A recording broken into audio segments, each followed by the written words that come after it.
안녕하십니까. EBS 미래교육 플러스 신종호입니다. 일본의 교육학자 후쿠다 세이지는 공교육의 정신을 이렇게 표현한 바 있습니다. 교육이란 이름에 보트에 탄 아이들 중에서 단 한 아이도 물에 빠지게 내버려두지 않는다. 학습 부진 학생을 조기에 파악해 제대로 이끄는 것도 공교육의 책임인데요. 오늘 그 책임을 어떻게 수행할 것인지 보다 구체적인 방안에 대해서 함께 이야기를 나눠보겠습니다. 오늘 함께 해주실 분들을 소개합니다. 선생님들한테 필요한 전문성이라고 하는 거는 아이를 바라보는 눈이에요.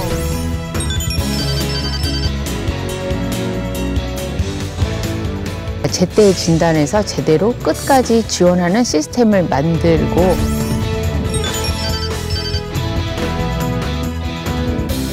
그 아이들에 맞는 어떤 학습 경험을 제공하면 좋아진다는 거죠.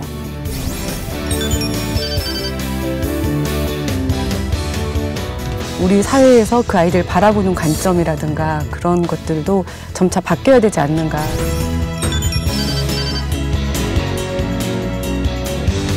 교육 3주체가 서로 이해하고 협력해서 이런 실천하는 의지가 있어야 된다고 봅니다.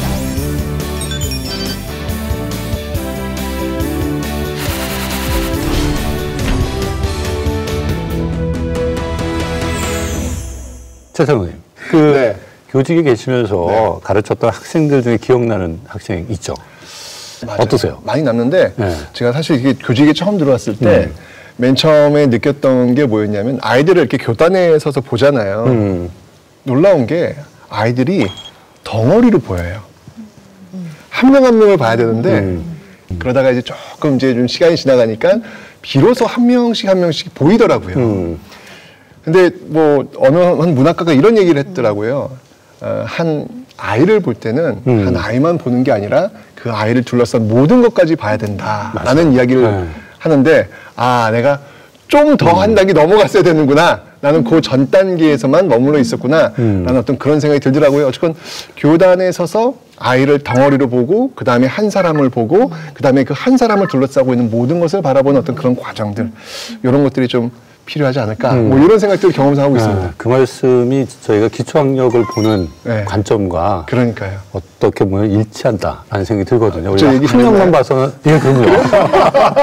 이 기초학력 문제 학력만 봐서는 해결이 안 될 것 같아요. 아이들의 마음도 맞아요. 봐야 되고 환경도 우리가 같이 고려를 해야 될 것 같은데 이런 종합적인 그 진단, 종합적인 고려 이런 것들의 중요성에 대해서 우리 패널 분들의 생각을 좀 들어봤으면 좋겠습니다. 우리 김태은 실장님. 아이들을 보는 관점이라는 생각을 솔직히 굉장히 요즘에 많이 하고 있어요. 저도 이제 처음에 아이를 봤을 때는 이렇게 하면 되는데 왜 안 하는 걸까?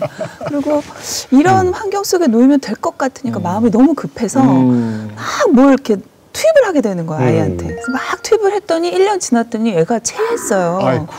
이제 준비가 안 된 거죠. 이 아이의 먹을 양과 속도는 정해져 있는데 내 욕심으로 다가가니까 그러니까 이제 조금 2년차 때 아이를 볼 때는 조금 이제 내려놓고 아이가 다가오게끔 하는 이제 방법들을 쓰게 됐어요.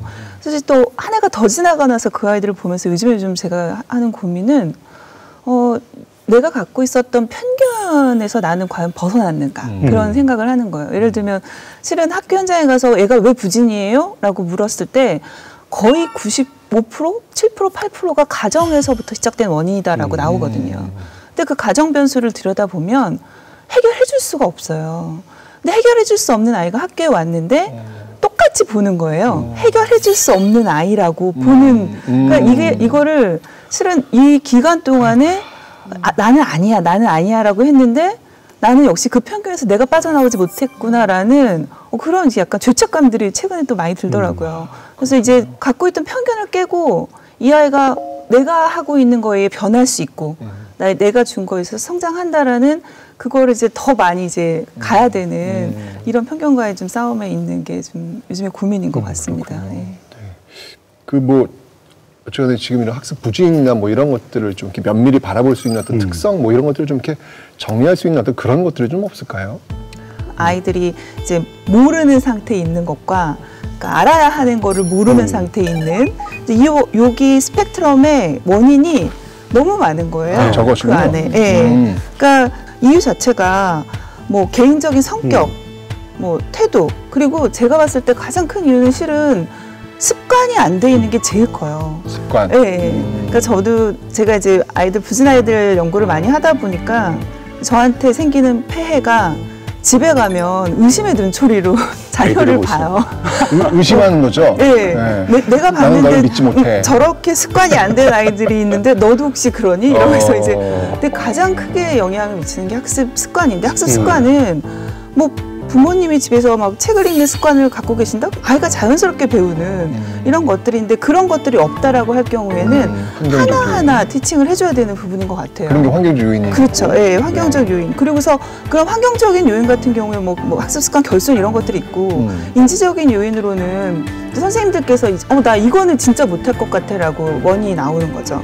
그러니까 이 원인은 몇 가지로 규정할 수가 없고 아이들 개별 아이들마다 너무 다양하게 되는 거죠. 아까 김태훈 박사님께서 이제 가정 요인이 크다 그랬는데 큰 거 맞아요. 환경적 요인. 네, 그러나 그거 말고 학교 요인, 교육과정 요인, 수업 요인, 교사 요인 얼마든지 있다는 거죠. 그렇죠. 그럴 수 있죠. 그러니까 예를 들어서 교육과정 요인을 한번 볼까요? 그러면 교육과정이 양이 많으면 어떻게 될까요? 교사들은 힘들죠. 네, 쭉 진도를 빼겠죠. 그러니까요. 그리고 교사는 일대 다수니까 개별 지도를 못하니까 중간 수준에 맞춰서 수업하겠죠. 그렇죠. 그러면 중하위권 아이들은 수업에서 배제되기에 딱 맞는 환경이죠. 이게 이제 교육과정 요인이에요. 저는 교사 요인 중에 가장 큰 거는 아이들과의 관계고 아이들에 대한 기대라고 봅니다. 우리가 공부 못하는 애들에 대해서는 한국은 될놈 안 될놈은 떡잎부터 알아. 이런 말이 있잖아요. 맞아요. 근데 세계 주요국은 그렇지 않아요.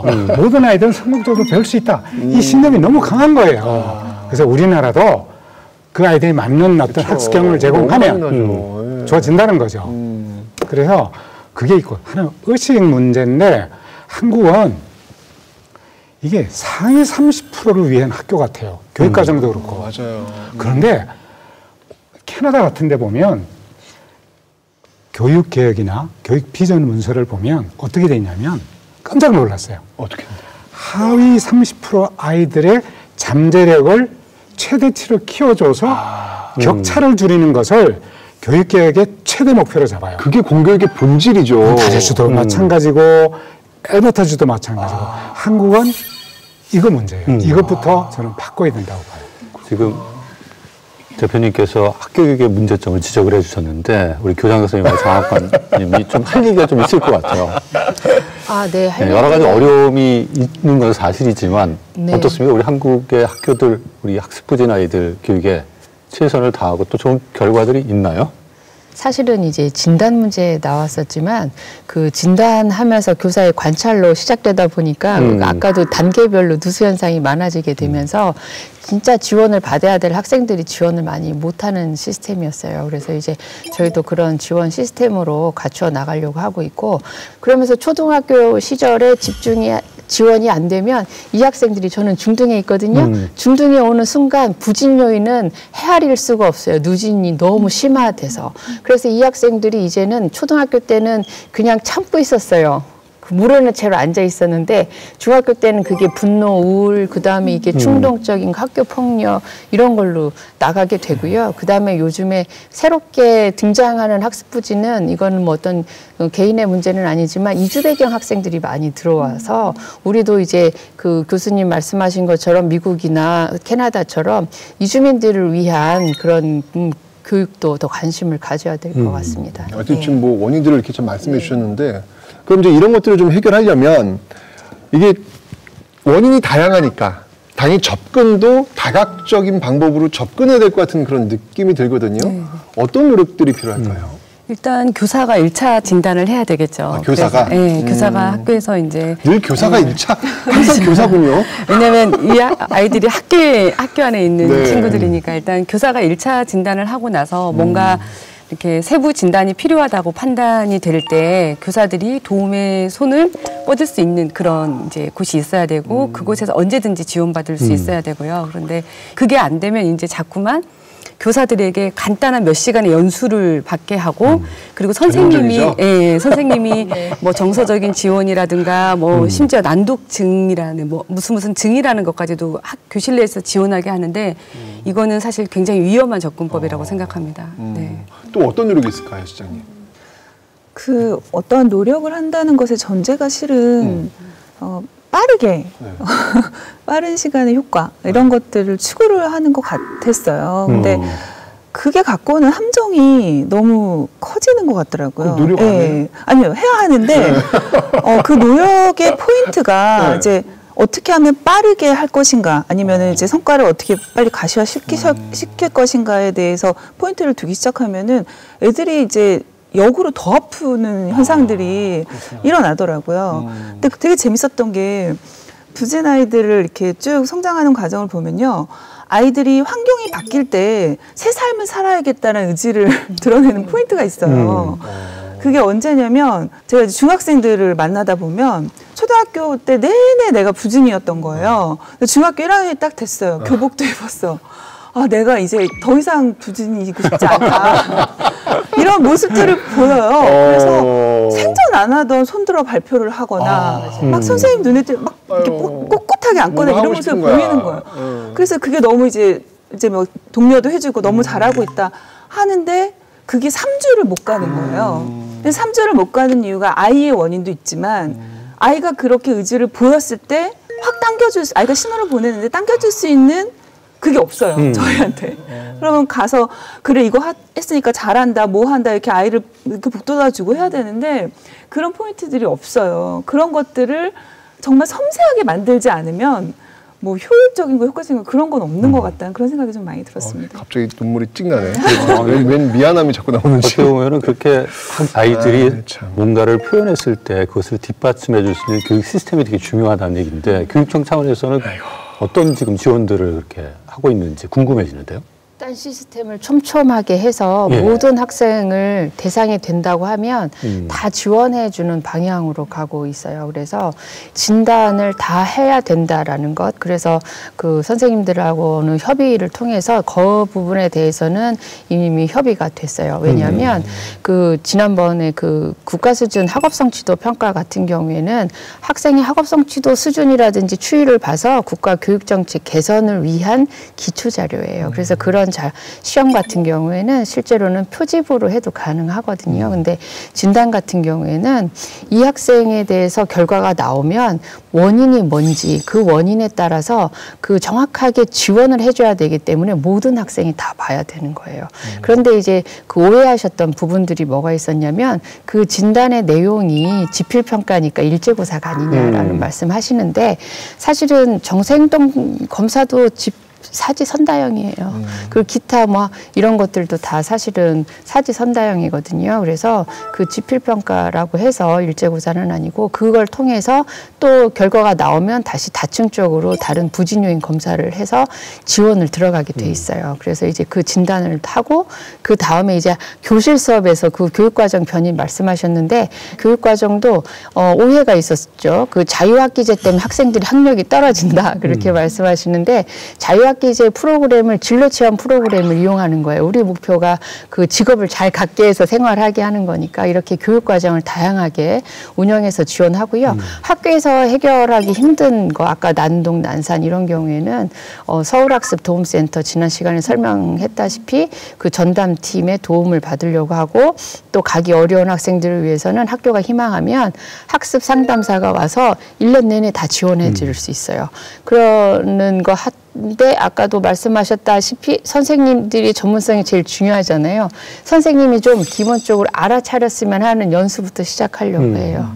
그렇죠. 예, 정서행동 같은 경우는 몰라서 막 혼낼 수가 있거든요. 그래서 예, 그래서 알아채고 난독도 알아채고 그러면서 이제 중장기적으로는 이제 지도할 수 있는 역량까지 저희 생각하고 있습니다. 예. 오늘 교장 선생님 나오셨는데 진짜 학교에서 기초학력 부진 학생들을 어떻게 지도하고 있는지 좀 궁금해지거든요. 네, 저희 학교에서는 3가지로 맞춤형으로 일단 진행을 하고 있습니다. 우선 첫째로 학습 코칭을 하고 있습니다. 창의적 체험활동, 진로활동 시간을 활용해서요. 읽기 전략, 시험 전략, 또 노트 필기 전략, 암기 방법, 시험 치는 방법, 이런 학습 전략에 대해서 공부를 하고 있고요. 3학년인 경우에는 이것에 더해서 진로 코칭까지 하고 있습니다. 전교생을 대상으로 하고 있기 때문에 학력을 개인별로 그렇게 맞춤식으로 향상을 하고 있습니다. 둘째로는 방과 후에 국어, 영어, 수학을 중심으로 배움이 느린 학생들을 대상으로 해서 1대1로 맞춤형 학습을 하고 있습니다. 셋째로는 이제 교육복지 프로그램입니다. 교육복지 프로그램으로 디딤돌반을 운영하고 있는데 거기서는 돌봄과 아울러서 읽기, 세마기 등의 기초학력 향상과 관련된 프로그램을 진행을 하고 있는 것입니다. 얘기를 들어보니까 봉화중학교에서 전부 다 하는 것 같습니다. 굉장히 궁금해요. 네, 되게 궁금한데 실제 어떻게 기초학력 지도가 이루어지고 있는지 같이 보시면서 이야기 나누면 좋을 것 같습니다. 서울의 봉화중학교. 본격적으로 학업에 매진해야 하는 중학생의 경우 기초학력이 부진하면 공부할 때 더욱 어려움을 겪게 되는데요. 현재 중학생들은 어떤 어려움을 겪고 있는지 물어봤습니다. 배우는 게 좀 헷갈리고 이해가 잘 안 가요. 잘 이해가 안 되는데 그렇다고 읽는다고 해서 이해도 잘 안 돼요. 그렇죠. 그저 영혼 없이 읽을 뿐이야. 내용을 이해할 수 있어야 되려면 기본적인 지식을 갖고 있어야 되니까. 때문에 봉화중에선 특별 학습 코칭을 진행하고 있다는데요. 읽기, 쓰기, 암기, 시험. 4단계에 걸친 학습 전략을 통해 학생들에게 공부의 원리를 이해시키고 있다고 합니다. 문제 파악이랑 그 시험 문제 파악하는 거 어려웠었는데 선생님이 알려주고 나서부터는 좀 쉬워졌어요. 복합적인 요인에 의해서 기초학력 부진 학생들이 나오고 있기 때문에 저희가 이러한 복합적인 요인을 해결하기 위한 여러 가지 다양한 방법이 필요합니다.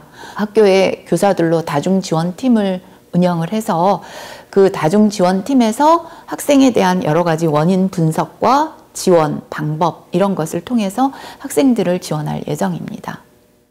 그럼 봉화중의 어벤져스 다중지원팀을 만나볼까요? 먼저 사제간의 멘토링으로 친밀감을 쌓는 반인데요. 나만의 카메라를 만들어 보도록 합시다. 이렇게 한번 자존감, 집중력이 낮아 수업에 집중하기 어려웠던 학생들에게 맞춤 멘토링으로 학교 생활에 즐거움을 주고 있답니다.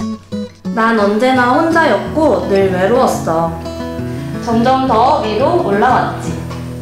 선생님은 한 명이고 아이들은 여러 명이잖아요. 그러니까 각자 다른 학습 수준을 가지고 있으면은 개별적 지도가 이루어져야 하는데 교사와 학생 간의 비율이 너무 크다 보니까 그런 개별적인 교육이 이루어지기 어렵다는 점이 가장 큰 문제인 것 같습니다. 집중학습 지도반도 있습니다. 근데 그런 학생들은 이제 수업에 자기가 참여를 안 하는 게 아니라 아예 못 하는 거잖아요. 그래서 그런 학생들이 수학 시간에 그냥 앉아 있는 거는 결코 뭐 즐거울래야 즐거울 수도 없고 아니면 그냥 고문이라고도 할 수 있는데 그런 학생들을 볼 때마다 제가 안타까운 마음이 들어서 이제 걔네들을 좀 수업에 참여할 수 있게 해주자. 국영수 과목당 최소 1명에서 최대 5명까지 기초학력이 부진한 학생들을 모아 방과 후 지도를 하고 있다는데요. 이상해지지? 이렇게 하면 된다는 건가? 다른 방법으로 또 한번 찾아보고. 근데 교장님, 네. 혹시 저기 학생들 저기 남는 거 벌 받는다고 생각하고 그러진 않나요? 그렇진 않습니다. 일단 선생님들과 래포가 형성이 되어 있기 때문에 선생님 자체를 너무 좋아해요, 학생들이. 그래요. 수학에 이어 국어 시간엔 뭘 할까요? 수업에서 더 나아가서 자신의 인생에서 자기가 주인공이라는 걸 스스로 깨달을 수 있도록 수업을 구상하고 있습니다. 선생님과 함께 도서관으로 향하는 학생들. 마음에 드는 책이나 시집을 골라 읽고요. 괜찮은 것 같아? 네. 읽어보니까 이걸로 선택? 전 이거요. 책 내용을 메모해 친구들과 공유도 하는데요. 정규 수업 시간에 묻기 어려웠던 질문도 자유롭게 나누면서 자신감을 얻는다는 학생들. 그렇다면 진로 걱정이 한창인 3학년 학생들은 어떤 활동을 할까요? 1년에 한 번씩 3학년 모든 학생을 대상으로 적성 검사를 실시한다는 학교. 학습 동기를 유발해 학업으로 이어지게끔 만들어주는 건데요. 진로를 통해서 학습의 동기를 유발하는 아이들이 있고 학습의 동기를 통해서 진로를 찾아가려는 아이들이 이런 두 종류의 아이들이 있거든요. 그런 아이들에게 진로를 통해서 학습의 방향성도 같이 잡아주고 설정해주는 그런 프로그램 일환으로서 진행되는 프로그램입니다. 우리 도현이는 뭐 하고 싶어? 게임 디렉터랑 게임 그래픽 디자이너. 아, 그래픽 디자이너? 네. 1대1 상담을 통해 앞으로 공부해야 할 방향도 그려봅니다. 게임을 만드는 쪽을 괜찮게 생각을 했었는데 그것보다는 연구를 해서 다른 프로그램을 개발하는 게 낫다고 생각하시니까 그쪽으로 가면 괜찮겠다 생각을 다시 해보게 됐습니다. 현재 봉화중학교에선 지식교육 외에 학생들의 정서적 부분까지 고려한 통합교육도 이뤄지고 있습니다. 심리적으로 안정감을 느껴야 학력 향상에도 도움이 되기 때문인데요. 교육복지 수업 일종으로 원예 수업을 받는 학생들은 정서 함양과 안정에 도움을 받고 있습니다. 학습 의욕을 잃게 된 이유가 정서적인 어려움을 겪게 된 것이라고 생각해서 집중적인 지원을 통해 정서적 안정을 되찾게 하고 그것이 바로 학력 향상에 도움이 되지 않을까 해서 단순한 지식을 가르치는 것이 아닌 학생들의 특성을 고려한 맞춤식 교육. 그것이 바로 기초학력을 높이는 지름길 아닐까요?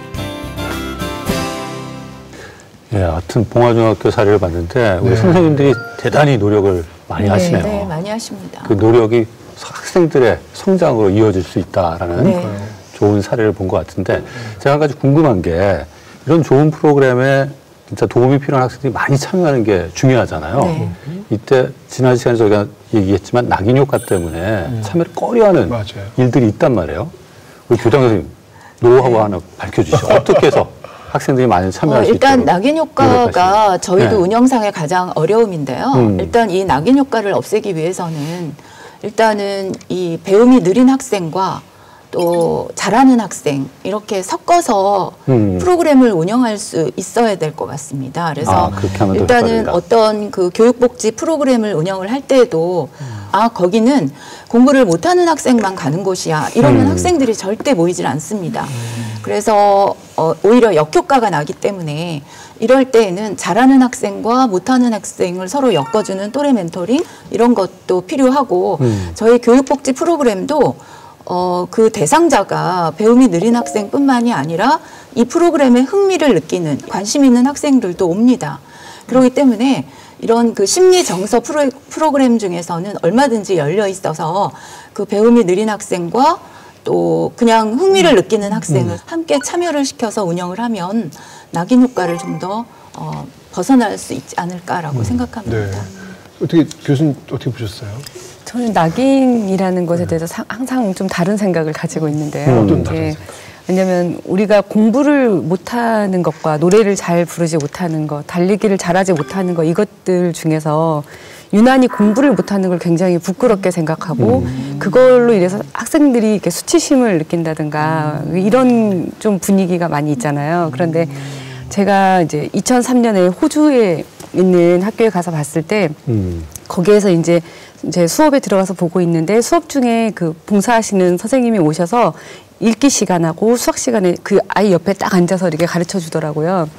저는 그게 너무 신기해서 이렇게 바라봤는데 이제 쉬는 시간에 아이들이 저한테 걔를 데리고 오는 거예요. 그 아이를. 그러더니 그 아이가 제 앞에서 이렇게 옆으로 막 이렇게 도는 거 있잖아요. 근데 그걸 막 하는 거예요. 그래서 왜 이러나 그랬더니 저한테 선생님 얘는 읽기는 잘 못하는데 이걸 우리 반에서 제일 잘해요. 이렇게 하는 거예요. 그때 제가 되게 막 마음이 막 되게 이상한 거예요. 그래서 여기 아이들은 공부를 조금 못하는 것도 그냥 다른 거를 못하는 거하고 뭐 그냥 비슷하게 보는구나. 그래서 당연히 그거에 대해서 이제 도움을 받는다고 생각하는구나. 그런데 물론 우리가 갑자기 그렇게 바뀔 수는 없겠지만 우리 사회에서 그 아이들 바라보는 관점이라든가 그런 것들도 점차 바뀌어야 되지 않는가라고 생각이 돼요. 네.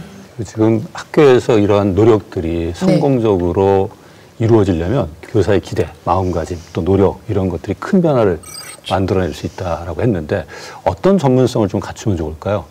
교사의 전문성이라는 부분이 실은 초등학교랑 중학교 선생님들, 초등학교 선생님들이 부자아이를 바라보는 시선과 중학교 선생님들이 부자아이를 바라보는 시선이 굉장히 차이가 있거든요. 예를 들면 이제 중학교 선생님들이 애가 이제 초등학교에서 왔는데 알림장 써달라 그런다. 그러면 초등학교 선생님 왜 써주면 안 돼요? 중학교 선생님은 아니 얘가 중학생인데 무슨 알림장 써주냐. 그러니까 이게 굉장히 갭이 있는 거예요. 초등학교는 그냥 발달이 더딜 수도 있고 굉장히 폭도 크고, 근데 중학교에선 아이를 볼 때는 너는 형식적 조작기에 도달했어. 추상적 사고가 가능하니까 이제 내용 교과로 들어가는 거야. 이렇게 가는 거예요.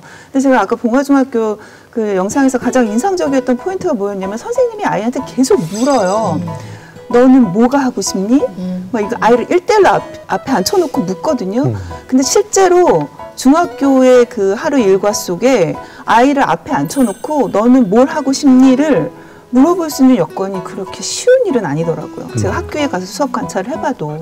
그러면 선생님들한테 필요한 전문성이라고 하는 거는 아이를 바라보는 눈이에요. 그리고 뭘 물어봐야 되고 뭘 섬세하게 계속 건드려야 되는가에 대한 건데, 이거는 막 교육을 통해서 생긴다라기보다는 의사가 전문성 쌓아가듯이 임상을 통해서 아이를 만나면서 쌓아가는 한 명 한 명 그렇게 되는 전문성이라는 생각이 좀 많이 들었습니다. 우리 이찬승 대표님께서도 늘 말씀하시지만 학업 성취도를 높이는 가장 좋은 변이는 교원의 집단 효능감이라고 말씀하세요. 뭐냐면 교원의 집단 효능감.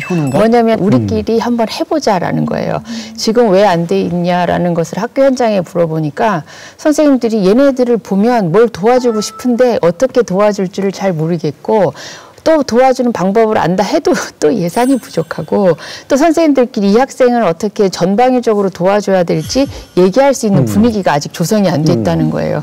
그래서 저는 저희 서울시 교육청에서는 이런 분위기 업을 하겠다라는 데 중점을 둔 거예요. 그래서 어느 시기 안에 모두 다 하면서 모두 다 관심을 갖고 이 학생을 지도하는 분위기를 만드는 게 저희의 목표입니다. 그 선생님들이 부담스럽지만 또 한편으로는 이거 한번 잘했으면 좋겠다. 이런 마음이 있으실 거고요. 또 불안한 마음에는 뭐가 있냐면 그동안에 지원을 했다가 관심이 없어지면 이렇게 또 이렇게 지원이 하면서 이렇게 슬슬 내려가는 게 있었거든요. 그래서 좀 그런 부분이 없이 이제 시스템으로 굴러가야 된다라는 생각하고 있습니다. 네. 사실 현장에 보면은 이제 학습 부진 아이들을 도와주기 위해서 우리 선생님들이 전문적 학습 공동체 또는 이제 교사 연수 프로그램에 적극적으로 참여하고 있는 것을 볼 수가 있는데, 저희가 선생님들이 어떤 노력을 하고 있는지 취재를 했습니다. 같이 보시면서 이야기 나누면 좋을 것 같습니다. 서울특별시 중구의 한 교육센터. 새학년 새학기를 앞둔 겨울방학에 교사들이 한자리에 모였습니다. 기대감이 가득한 얼굴들. 오늘 이 자리, 교사들은 어떤 목적을 위해 이곳에 모이게 되었을까요? 가르침에도 불구하고 아이들이 이게 무슨 말인지 모르겠어요. 저 이전 단계를 모르겠어요. 라고 질문을 해서 어떻게 어디부터 지도해야 될지를 알기 위해서 이 자리에 왔습니다. 서울특별시 교육청에서는 2020학년도부터 학습지원단을 운영하는데요. 이를 통해 교사들이 기초학력 부진학생 대상 지도법을 연구하기로 했습니다. 그렇다면 저희가 읽기, 쓰기, 수학, 3R 중에서 어떤 문제가 가장 심각할까요? 읽기요? 선생님 왜 읽기라고 생각하세요? 읽기가 안 되면 수학도 쓰기도 안 되고 수학도 문제 독해내는 게 안 되니까 가장 기본인 것 같아요. 네, 맞습니다. 선생님들께서 이 기초학력이 무엇인지, 이 아이들이 어떻게 선별되고 지원될 수 있는지에 대한 지식이 이 아이들을 위한 지원으로 이어질 수 있는 중요한 키가 아닌가 싶어서 이런 교사 공동체의 역할이나 앞으로의 그 어떤 움직임이나 연구들이 굉장히 중요하지 않을까 싶습니다. 비슷한 패턴의 학습 부진 학생들에 대한 올바른 지도 이전에 말하기 능력과 문해력이 떨어지는 학생을 선별하는 것이 중요한데요. 이 마당에는 사용장이 있습니다. 사용장에 사용 눌러갑니다. 기초학력 증진을 위한 학습자료 개발 연구와 학습 지도를 위해 학교가 어떻게 운영해 나갈지 함께 고민해 보기로 했습니다. 우리가 자료를 개발해야 된다고 한다면은 충분히 활용할 수 그런 것도 있어서. 그다음 이제 각 학년별로 움직여야 되니까 이제 2, 3학년도 아까 이제 운영을 하셔야 된다고 하니까. 저희 교사연수가 보니까 옛날에는 그냥 집단으로 강의만 했는데 지금은 이렇게 작은 소규모로 활동을 하는 걸로 위주로. 바뀌었네요. 기초학력 증진을 위한 교사들의 노력. 교사 공동체를 통해 느낀 것이 있다는데요. 그냥 무심코 버렸던 아이들 걔네 하나 한 명 버리지 않고 같이 가자는 의도라는 거를 너무 명확하게 알 수 있어가지고 참 좋았고요. 이렇게 해보니까 조금 편하더라, 조금 쉽더라, 이렇게 하니까 조금 되더라 라고 아이들 얻을 수 있으니까 너무 좋아요. 저는 담당이 수학인데도 수학 문제만 풀리면 되지라고 생각을 했었는데 그 수학 학습뿐만 아니라 그 모든 환경적인 측면도 고려해야 된다는 걸 좀 알게 되었어요. 저녁을 훌쩍 넘긴 늦은 시간. 서울특별시 중학교 교사들의 연수가 또 다른 곳에서 진행된다고 해 찾아가 봤습니다. 꽤 늦은 시간임에도 많은 교사들이 세미나실을 가득 채웠는데요. 너무 기대된다, 흥분된다, 막 이런 거. 시작에 앞서 선생님들은 기분이 적힌 카드들을 살피고 고르고 있는데요. 오늘은 어떤 연수를 위한 자리일까요? 기초학습 증진에 관련된 좋은 세미나 연수가 있다고 그래서 참석하게 됐고요. 좀 어떻게 하면 동기를 좀 더 줄 수 있을까? 그런 거에 조금 팁을 좀 얻고 싶습니다. 기초학습 부진 학생들에 대한 교사들의 관심이 높아져 구체적인 지도법을 알기 위해 교사 연수 자리가 만들어졌습니다. 기초학습 부진 해결을 위해서는 무엇보다 배움의 동기, 의욕, 교사와 학생의 관계가 중요한데요. 그렇기 때문에 학습이 잘 이루어질 수 있도록 학생의 마음에 공감하는 법, 정서지능 향상 지도법에 대해 배워본 시간이었습니다. 이 아이들을 학교에서 책임져야 되겠다는 그런 학교 문화가 조성되기를 바라고 있고요. 그것을 위해서 교육청에서도 적극 지원하고 또 교육청뿐만 아니라 온 마을이 그 학생을 키우는 그런 교육 생태계가 형성되기를 바라고 있습니다. 기초학력 보장. 학생들을 올바로 바라보고 제대로 이해할 줄 아는 교사의 역할이 가장 중요합니다. 선생님들 열정을 느낄 수 있는데 만약에 내가 마음만 있지 어떻게 해야 될지 모르면 정말 갑갑할 것 같아요.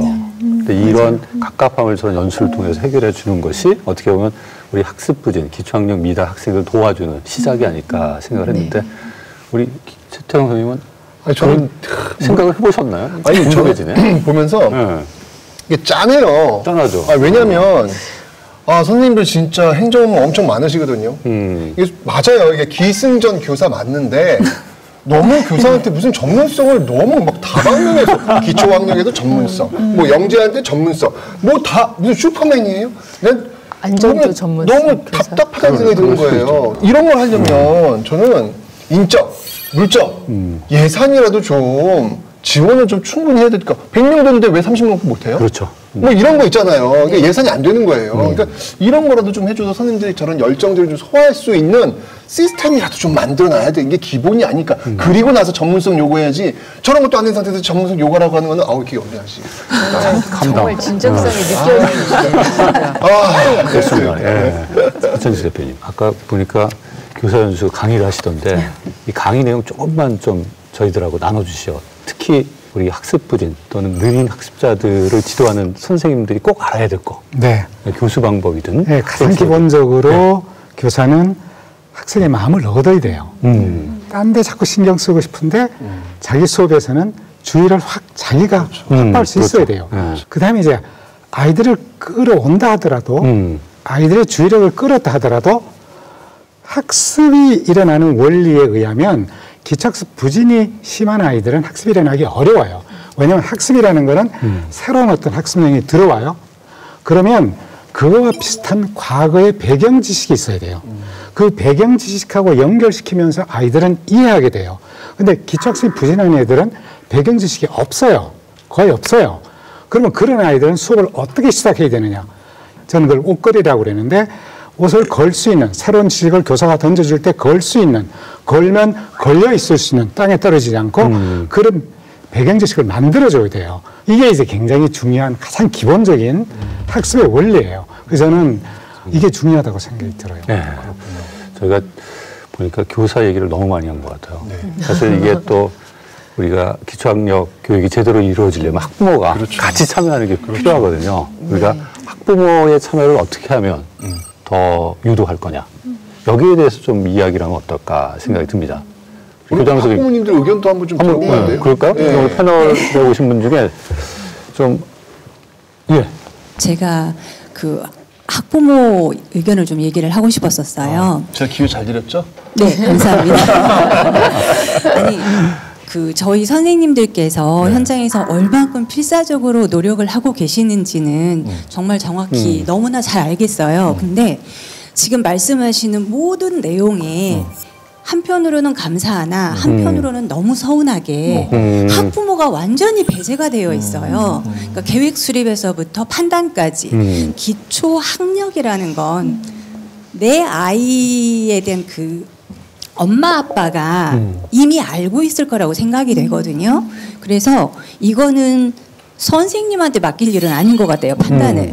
그래서 공교육이라는 곳에 이렇게 발목이 잡히셔서 모든 것을 너무 혼자 하려고 하지 마시고 학부모를 여기에 끌어들이시는 어떤 다른 방법을 강구를 하시고 생각을 좀 전환하셔서 학부모 연수라든가 뭐 이런 것들이 좀 있었으면 어떨까. 그래서 저는 그런 부분에 대한 좀 의견을 듣고 싶어요. 정 박사님 말씀하셔야 될 것 같아요. 저는 정말 학부모님들이 이 말씀이 저한테 얼마나 힘이 되는지 잘 모르겠어요. 왜냐하면 사실은 저희 하면서 느꼈던 게 이걸 모두 다 학교가 책임질 수가 없거든요. 사실은 학부모가 개입이 되고 연계가 된 지도가 돼 있어야 그게 방학 중에 우리 리셋 현상이라고 그래요. 실컷 가르쳐놔도 방학 끝나면 제자리다. 그런데 중학교 학생 같은 경우에는 그 성적 같은 거 엄마한테 말 잘 안 해요. 그 초등학교 때는 평가가 없어서 잘 모르고요. 중학교 1학년은 자유학계제라 잘 몰라서 그냥 어머니는 잘 다니나 보다 하고 있는데 어느 날 통보를 받아보세요. 이제 그동안의 공교육의 불신이 그대로 쌓인 채로 오시죠. 얼마나 서운하시겠어요. 근데 저희 정말 학부모님들이랑 해야 되고 연수하려고 하고 있어요. 그래서 그 학교에 그 가정 그 학생이 부진 학생이다라는 거를 통보하면서 학습 지원 내용도 포함하고 그다음에 학부모하고 학생 상담 같이 해서 최대한으로 참여를 독려할 수 있도록 하려고 하고 있어요. 그러면서 이제 그뿐만이 아니라 사실은 지역 사회에서도 도와주셔야 돼요. 기본적으로. 그래서 늘 하는 말이지만 온 마을이 키워야 되는 것처럼 이런 학생들이 좀 경제적으로나 아니면 상황이 어려운 경우가 많이 있거든요. 그래서 이 학생들을 또 따뜻하게 정서적으로 지원할 수 있는 지자체의 도움이 반드시 필요한 것 같습니다. 근데 엄마들을 만나다 보면 아이가 조금 공부가 뒤처진 아이들의 엄마를 만나다 보면 아이도 아픈데 엄마는 더 아픈 거예요. 네, 더 많이 아파 계세요. 그러니까 너무 조심스러워서 어디서부터 어떻게 말씀을 드려야 되나도 굉장히 조심스러운 문제예요. 그러다 보니까 이제 말씀처럼 정말 그 학교는 실은 또 학부모랑 손을 되게 또 잡고 싶어 하시거든요. 근데 잘 안 잡아지는 부분들도 있어요. 근데 이런 문제들을 저도 이제 학부모로서 아이를 키우면서 느끼는 게 뭐냐면 알려야 된다는 게 되게 큰 포인트인 것 같아요. 제가 만약에 학교에 가서 담임선생님한테 제 아이에 대한 상담을 받을 때 듣고 싶은 얘기는 우리 학교에서 당신의 자녀를 위해 이런 걸 합니다. 맞아요. 그러니까 더불어서 이렇게 손을 잡아주세요가 들어오면은 그게 그렇게 좋아요. 근데 당신의 아이가 이런 걸 못합니다. 거기까지만 들으면 그러면 이제 그때서부터는 학교를 거부하게 되고 그게 너무 두려워지는 거죠. 굉장히 미묘한 별 차이 아닌 포인트인데 학교가 당신의 아이한테 무엇을 하고 있다를 알리는 거가 돼야 학부모님들이 손을 잡으실 것 같다 생각이 많이 들어요. 그렇죠. 사실 지금 학부모님께서 맞을 거예요. 진짜 자신의 아이에 대해서는 제일 잘 아실 거 아니에요. 근데 아시면서도 그것을 타인이 인정하는 거에 대해서는 또 거부하시는 분들이 굉장히 많아요. 자기는 인정하는데 타인이 거기에 대해서 인정해 주면 뭐야 하고 딱 치신 경우가 정말 많았거든요. 저는 참 부모가 자기 자녀 마음대로 되든가요? 안 됩니다. 그래서 저는 가장 중요한 게 기대를 낮추지 않고 끝까지 믿어주는 거. 어떤 사고를 치더라도 너는 바른 인간이 될 거고 넌 점점 좋아질 거야. 무한히 나는 너를 믿고 지원할게. 이런 게 있으면 결국 아이들이 흔들리다가 제자리로 돌아옵니다. 그런 사례들 많고요. 저는 그것부터 좀 됐으면 좋겠고요. 그다음에 자녀와의 대화법이 중요할 것 같아요. 맞아요. 부모가 좋은 뜻으로 하지만 아이들에게는 다 듣기 싫은 잔소리거든요. 맞아요. 스트레스고 싸움이 일어나고. 맞아요. 그래서 저는 힘드는 거 공감해주고 그런 게 저는 부모의 최대 지원이라고 봅니다. 우리 김선 교수님은 어떻게 보시나요? 제가 되게 가슴 아픈 경험이 하나 있는데 오늘 와서 좀 제 스스로 반성이 되네요. 왜냐면 제가 이제 6학년 이제 아이를 저희 학교에 학생을 이제 꾸준히 지도를 했었어요. 근데 그 아이는 학력 수준이 초등학교 2학년 수준이었어요. 그런데 얘가 이제 늘 X표 자극만 받다가 자기 수준에 맞는 학습 자료를 가지고 학습을 하니까 이제 거의 이제 학습 자료에 동그라미인 거예요. 그러니까 얘가 너무 신이 나서 선생님 저 이거 엄마한테 가서 보여주고 와도 돼요? 이런 거예요. 그래서 아 그래 그렇게 해라 그랬는데 다음날 얘가 오더니 풀이 죽어서 선생님 저희 엄마가 이제 2학년 것 해서 언제 6학년 거 하니에요. 이래서는 6학년 거 가르쳐 달래요. 이렇게 하는 거예요. 이 친구가 이제 스스로 자신을 대견하게 생각하지 않는 거예요. 근데 이게 제일 큰 문제거든요. 아이들이 자기를 스스로 칭찬하지 못하게 되면 안 되는데 그래서 제가 이제 부모님들한테 원하는 거는 정말 사랑해주고 기다려주고 지원해달라.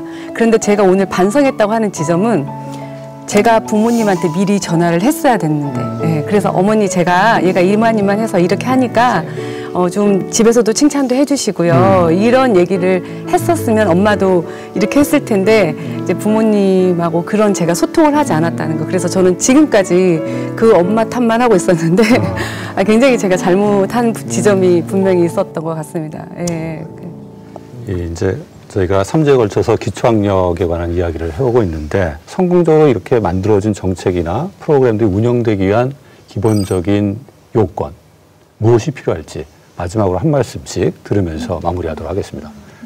제일 중요하다고 생각하는 거 역시 선생님들이 답이고 그다음에 모든 학생을 진단을 했을 때 진단하고 나서 그 선정된 학생들 모든 학생을 우리는 그러니까 제때 진단해서 제대로 끝까지 지원하는 시스템을 만들고 그 안에 있는 선생님, 그다음에 학부모님, 그다음에 사회의 책무성 함께 나가야 되겠다. 그런 시스템을 만드는 게 우리 서울시 교육청의 그 책무다라는 생각을 다시 한번 해봤습니다. 예. 네, 저는 일단 학교에서는 어떤 책무성이라고도 할 수 있는데 단 한 명도 학습을 포기하지 않는다라는 신념이 필요합니다. 이를 위해서는 일단 교육 3주체가 서로 이해하고 협력해서 이런 실천하는 의지가 있어야 된다고 봅니다. 매우 성과를 내기가 힘든 부분이기도 합니다. 그래서 많은 교사들이 힘들여서 노력하고 하지만 이 학생을 대상으로 복합적인 요인이 있기 때문에 금방 성과를 내지 못해서 실망하고 포기하는 경우가 대다수입니다.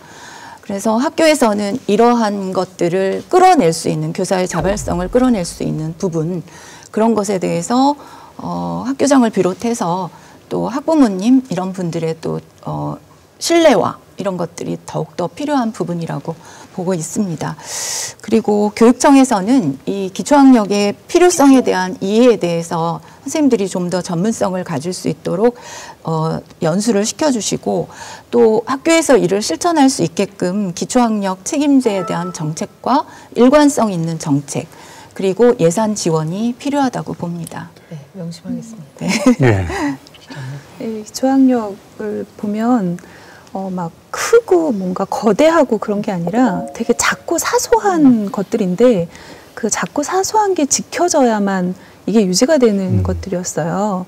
근데 이제 작고 사소하다라는 거 우리가 무슨 뭐 학교에서도 무슨 사업을 막 크게 한다 이런 게 아니라 선생님이 아이를 들여다보고 아 얘가 이거가 안 되는 과정을 이렇게 쭉 고민을 같이 해줘야 되는 과정인데 실은 선생님들한테 저희가 들여다볼 시간을 주는가에 대한 본질적인 고민도 좀 많이 있는 것 같습니다. 그래서 기초학력은 실은 이런 생각을 많이 했어요. 그냥 사람한테 성인이 아이한테 하는 최소한의 예의 같은 그것만큼은 내가 너를 위해서 해줘야 되는 이런 정신으로 가야 되지 않을까 그런 생각을 해봤습니다. 현장은 굉장히 다양하잖아요. 100개의 현장이 있으면 100개의 상황이 있거든요. 그래서 기초학력 어떤 현장에 대한 기초학력의 지원은 굉장히 유연해야 될 것 같습니다. 그래서 이거는 이렇게만 해야 된다 막 이런 게 아니라 현장에 있는 선생님들이 그리고 학부모님들이 아이들이 요구하는 형태로 언제든지 이렇게 유연하게 할 수 있는 정책이 됐으면 좋겠습니다. 네. 어떤 이런 문제 해결할 때는 사람들은 어떤 가설을 세웁니다. 이렇게 이걸 바꾸면 이게 좋아질 것이다. 우리는 뭐냐면 이제 기초학습 보장법을 만들고 예산을 내려보내고 어떻게 하는지 매뉴얼을 내려보내면 교사는 잘 따르고 학교 교육은 좋아질 것이다. 근데 사실은 그렇게 될 가능성은 매우 낮습니다. 이게 가설이 잘못 때문이거든요. 교육의 변화에, 특히 학교 교육의 변화에 대해서 이해가 깊은 사람들은 전문가들은 뭐라고 충고하냐면 교사가 겪고 있는 주관적 현실을 먼저 이해해라. 왜 냉소적이고 왜 안 된다고 생각하는지. 그래서 저는 이것이 가능하려면 교사의 이야기를 들어야 되고 그다음에 중요한 거는 교사의 객관적 현실입니다. 또 객관적 현실 보세요. 너무 실수 많아요. 진도 빼기 안 할 수 없어요. 하루에 정말 화장실 갈 시간이 부족하다 해요. 그래서 이거를 그냥 내려보내면 교사들은 매우 반발할 수 있다. 저는 이 점이 굉장히 유의해야 된다고 생각합니다. 네. 영재교육은 성과가 보인단 말이에요. 그죠? 근데 기초학력 증진교육은 사실 성과가 잘 안 보이니까 예산 배정도 참 어렵다라는 이야기도 들었고 또 한편으로는 외국 선진국 같은 경우에는 공교육의 목표는 상위가 아닌 하위 30% 학생들에게 포커스를 맞추고 있다라는 이야기도 들으면서 아, 우리의 수준이 어디까지 와 있는가를 한번 스스로 좀 이렇게 아직까지 멀었구나라는 것들을 좀 들여다보는 수준. 그래서 좀 우리가 좀 많이 또 바뀔 수 있는 인식의 전환이 이런 프로그램을 통해서 좀 이루어져야 되지 않을까라는 생각을 한번 해봤습니다. 학습할 수 있는 힘, 학습력으로서의 기초학력에 대해서 저희가 3주간 이야기를 나눠봤습니다. 이 공교육의 토대를 마련한 것으로 평가되는 독일 종교 철학자 마틴 루터는 모든 사람들에게 똑같은 삶의 출발선을 마련해 주는 것이 공교육의 기본 정신이다 라고 이야기한 바가 있습니다. 과연 우리 교육 시스템은 이러한 공교육의 기본 정신을 제대로 실현하고 있는지 다시 한번 생각해 볼 필요가 있다고 생각합니다. 시청해 주셔서 감사합니다.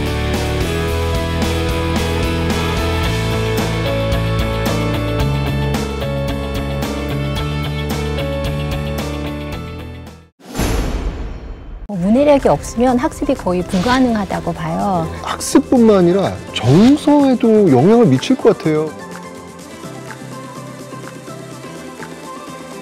문해력이라고 하는 것은 세상을 살아가는 데 필요한 가장 기본적인 학습 역량입니다. 국어 능력이 떨어진 학생들이 다른 능력에 다 영향을 미치게 되고요. 악순환을 계속 가져오게 되는 거죠. 어려운 아이들의 사각지대가 굉장히 많이 넓어졌다고 생각하시면 됩니다. 배움을 이뤄나갈 수 있는 그런 사회적인 문화가 꼭 필요한 것 같아요. 교과 간의 연계 문제도 조금 필요하고요. 글을 못 읽던 아이가 글을 읽는다는 거는요, 그 아이의 인생이 이제 바뀌었다는 걸 의미합니다.